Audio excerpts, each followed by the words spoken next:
Impact is to fuel. Infect is to dampen.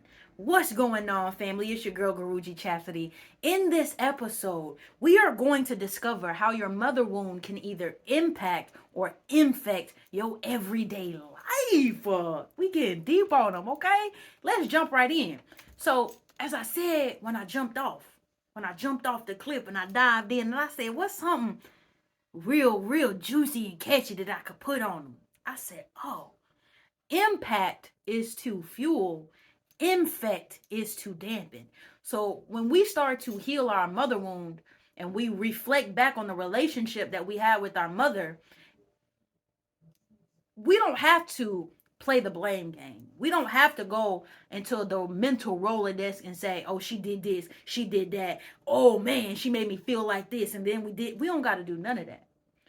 If you want to know that the experience of your mother, or if you want to know how the experience of your mother is impacting your everyday life, are the stories you tell yourself about your mama helping you get better, or are they helping you get bitter? I.e., are they impacting your life with something positive, or are they infecting your life, which is something negative and is dampening your life? All right. And so I got always, like I always do, I got, three measurements, three things we're going to look at. Excuse me, this bothering me, kids. Three things we're going to look at to help us decipher this, right? And so again, what we're looking for, family, is we're looking to realize in your everyday present moment, when you think back upon the relationship with your mother, as you think to the relationships with women in your life, as you think to the relationship that you have with yourself, if you're a woman, right? Because that's a mother to daughter relationship happening, right? As you think about all of these things, you want to see if you're having an impact, if you're gaining fuel, if you're getting better, right? Or if you want to look to see if you have an infection, which just means you're being dampened and you're getting bitter, right? These are things that we want to look for. We want to see which direction am I going? Am I moving towards better, or am I moving towards bitter? And we're going to look at three ways that we can kind of decipher this, okay? So tip number one is, do you rely on your feelings, right? Do you rely on your feelings, or do you rely on your mother's instruction, right? Whether that's exclusively said or self-imposed. What are you relying on? So, as an adult, in your every waking moment, right? In your adult life, when you go to make choices about how you express yourself, about sharing what you want, about connecting to others, do you rely on what you feel in your body, or are you relying on what you were instructed to believe or to feel based on what you was told by your mama? Now, I know for a lot of us, it may be deep, and you may want to start by saying like, oh, I don't know, I can't think that far, but like truly take a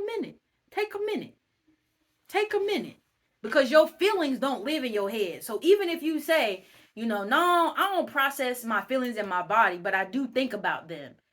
Well, I need you to know that the rubric in which you think about your emotions were not created by you. It wasn't. It wasn't. It wasn't. It was what you were taught to believe. If you think something dirty, if you think something nasty, if those are the same things. If you feel like an emotion is too much, if you feel like you shouldn't have said that, who said? Based off of what? What is the measurement? And normally the measurement is the voice inside your head. Well, who started that voice? Typically, the voice started from your mother. Your mother's outdoor voice becomes your indoor voice. All right? And so, again, measurement number one. In your adult life, when you make choices, whether that's to solve your problems, whether that's to answer your desires, whether that is to banish your fears, whether that is to find a solution, if you are not relying on the feelings that come through your physical body, you are relying on your mind, and your mind is a mental blueprint or construct created by someone else. And so I feel like I said and because I felt like it would be better to say that even came from your mama, because I feel like a lot of people would be like, no. yeah, other people, I done seen stuff out in the world and I done learned from other people. I would rather say, you know what, the jig is up. I am just sitting around listening to the voice in my head that sound exactly like my mama versus saying I done let the world create and dictate my behavior and dictate how I feel about myself. I'd rather say, you know what, I do got a mother wound, damn it, and it has been her. Because who wants to say that the voice inside their head is actually not them? It's them being conditioned by the world. No, I'd rather say it was the conditioning of my mama, okay? So, but just you, I hope you're following me here, family. Follow me, okay? So, measurement number one. And what we're trying to measure is if we're moving towards betterness or are we moving towards bitterness. And an unhealed mother wound can lead you to either, right? There's potential, right? And so, how are we measuring this potential? How are we measuring how we're going to get there? Well, the first way is we're going to see as an adult, are we relying on the sensory information that's actually being generated in our bodies, or are we just living in our minds, in the stories that we tell ourselves? And the originator of our stories is our mother. How she treated us, how she interacted with us, what she said out loud about the circumstances in which we were all involved in, right? Measurement number two is, do you know the difference between discernment and judgment? The ability to say, this feels safe. Well, I would say, if you already answered to number one, that you aren't relying on the feelings of your own body, I can say for number two that you definitely don't feel safe. You don't know the difference between judgment and discernment. And so every time somebody come around, you stiffen up like your mama in the room. Like your mama done told you what to do. Like your mama finna grade you on it. Or like your mama finna whoop you. Right? You ain't really looking at like, oh, I'm fine. My mama ain't here. I can calm down. I can interact with this person. I can discern the difference between if somebody out to get me or if somebody being smart. I don't gotta be hyper vigilant. You see what I'm saying? I hope y'all follow me because this is good stuff, family. This is good stuff, right? And so not feeling safe in our body is a byproduct of not living in it. And you not living in it because you were just following what your mama told you to do instead of having the experiences for yourself and your own body and then deducing wisdom from that, right? It's really, really easy to follow what you've been told if you believe it for long enough, right? But you don't got to believe what you know to be true. You don't got to believe that the world is a scary place if you know that in your heart that you're perpetuating love, that you've been out into the world and you've experienced it, that you've allowed the sensory information from the outside world to come into your body and inform you on what does feel good and what doesn't. You don't have to allow it to be this back and forth mental game in your mind, right? And so if I was just told to follow somebody else's blueprint or rubric or pattern, and my safety, my sanity depended on it, I don't got time to sit down and convey that information and make sure it's true for me. I only got enough time to do what they say, right? And if you do that for so long, you leave this body and you have no connection to this body. You have no relationship to this body. So when you go in here and the perception of a mind is very small. This head is very small in comparison to this body. So if we're saying that the trueness, the allness of who I am, my sensory ability to discern lives in the vastness of this big body compared to the tight constricted area of my head, of course I'm going to think that once I come out of my head and into my mind, well, this is a great space, this is overwhelming, this is scary. Of course you're going to believe that because you went from living in a 2x4 to a mansion, to a whole mansion with this luxurious body. You see what I'm saying? So of course you wouldn't have, again, the time and the space to realize like, oh, this ain't happening, right? I can have discernment and say, oh, okay, I can just move to the left instead of completely leaving. You see what I'm saying? That's the difference between judgment and discernment. That's the difference between living in your mind and living in your body, right? I'm giving us a little bit of the impact and the infect, right? I'm giving us a little bit because in the first one, do you rely on your feelings or your mother's instruction of what she told you to believe in, or what she told you to fear, or what she told you was truth, right? If you are relying on your own ability to receive and perceive information in your feelings, you are moving towards bitterness, right? You are moving towards bitterness.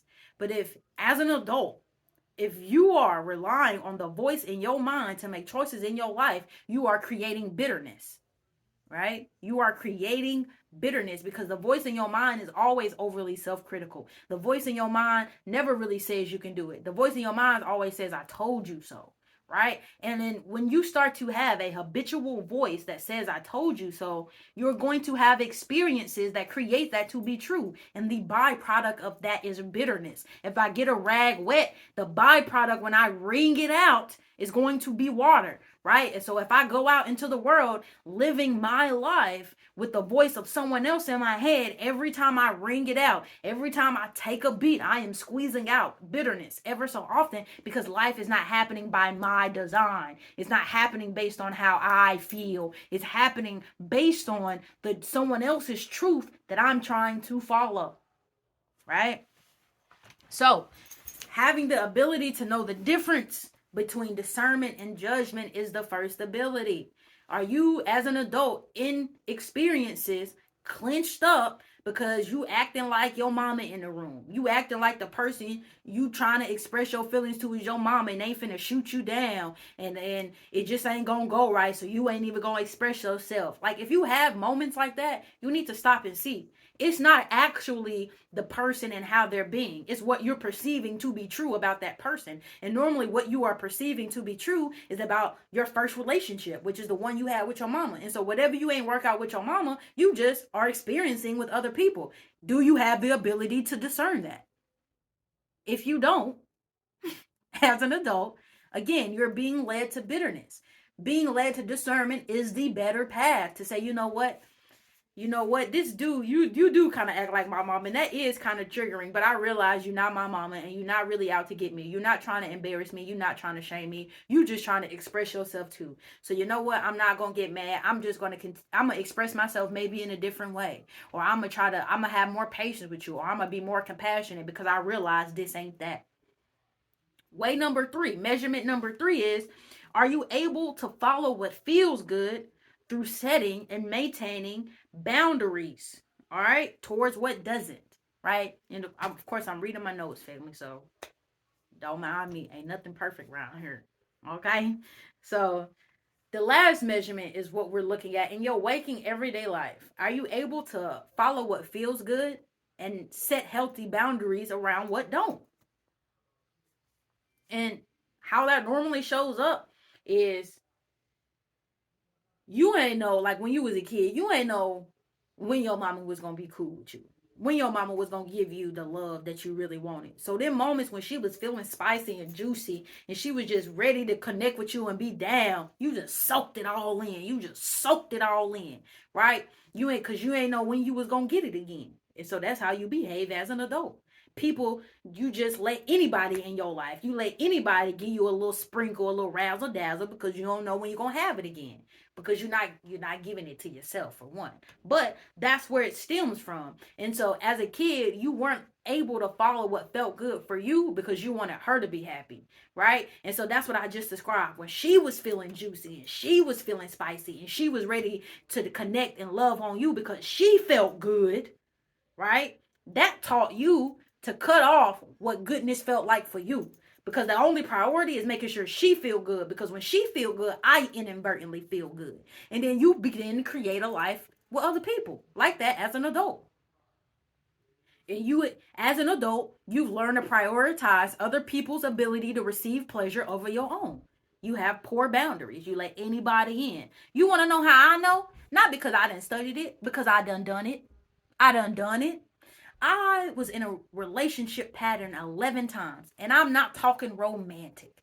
I'm talking about I would just let anybody come and be with Guruji, because Guruji ain't know when the next time she was going to have human to human interaction, the next time somebody was going to feel good around her, because she was prioritizing other people's ability to receive pleasure. Because while Guruji was by herself, or with herself, she wasn't prioritizing her ability to receive pleasure. She was just worried about when the next time somebody else was going to come around. right? Because that's when things was real fun, right? When we fall out of touch of what goodness feels like for us, it's always hot and popping where someone else is. It's like when we just kicking it by ourselves, like, oh, ain't nothing going on. I want to be where the people are. I want more friends. I want to bring more towards me. Well, what if you're the it? Right? But when we release our ability to know what is pleasure for us, so we don't make a fuss, so we don't agitate our mama. When we learn to do that, we become adults who do that for other adults, which makes us have just poor spiritual boundaries, poor boundaries in general, right? And so those are the measurements that we should be looking at, family. Those are the measurements that we should be looking at as an adult. If you want to walk towards betterness and heal your mother wound, first things first that you need to do is rely on your own feelings. Know how it feels in your body. Don't intellectualize how you feel, because that's just your mother's voice. That's your overly critical mother's voice. And it's a lot easier to just feel into your body and get jiggy with your emotions than it is to change the voice that you've been hearing in your head your whole life. Yes, we're gonna get to positive mindset, but first we gotta get you in the environment, right? We gotta get you in the environment. I can't tell you that I can't tell you to think and be positive if I'm not showing you where it lives, and that it lives in the fullness of your being, right? So if you want to walk towards betterness and begin to heal your mother wound, the first thing that you need to do is rely on you, how it feels for you. Stop looking to what your mama told you it was supposed to feel like, or what was supposed to be right, or what your life's supposed to be looking like. How does it feel for you? Number two, your mama not here right now, in that argument, in the face of that lover, in the face of that friend, in the face of this obstacle. It is not your mama. So you can stop behaving as such. You need to learn the difference between judgment and discernment. You need to realize, like, oh shit, I'm not in this with my mama. This is just another human being trying to live their life like me too. Right? So am I going to judge them, or I'm going to have discernment? Am I going to judge the situation, or I'm going to have discernment? Am I going to say this is that and cut myself off from the infinite potential of growing? Or am I going to realize this ain't that, and I'm going to open my eyes to the new world that is before me, because I'm really honoring and listening to what I'm feeling. And number three, what we doing? The third thing we doing is we following what feels good, right? So we found that feeling. We learned the difference between judgment and discernment. And now we're going to erect boundaries around the stuff that don't feel good, right? So we don't have to let people in. We don't have to let people tap dance on those parts of our emotions that we already know ain't gonna feel good. And we don't have to entertain it just because we don't know the next time somebody gonna come around and love on us. Where the whole time we've been loving on us by accepting all of our feelings that come through, by feeling all of them, by not dishonoring them and trying to project them on the world outside of us. So we already starting from self-love. You see what I'm saying? So it don't matter if I set a boundary over this part of me and nobody else come and play with me again. It's cool. It's cool. Even though that'll never happen, it's cool. Right?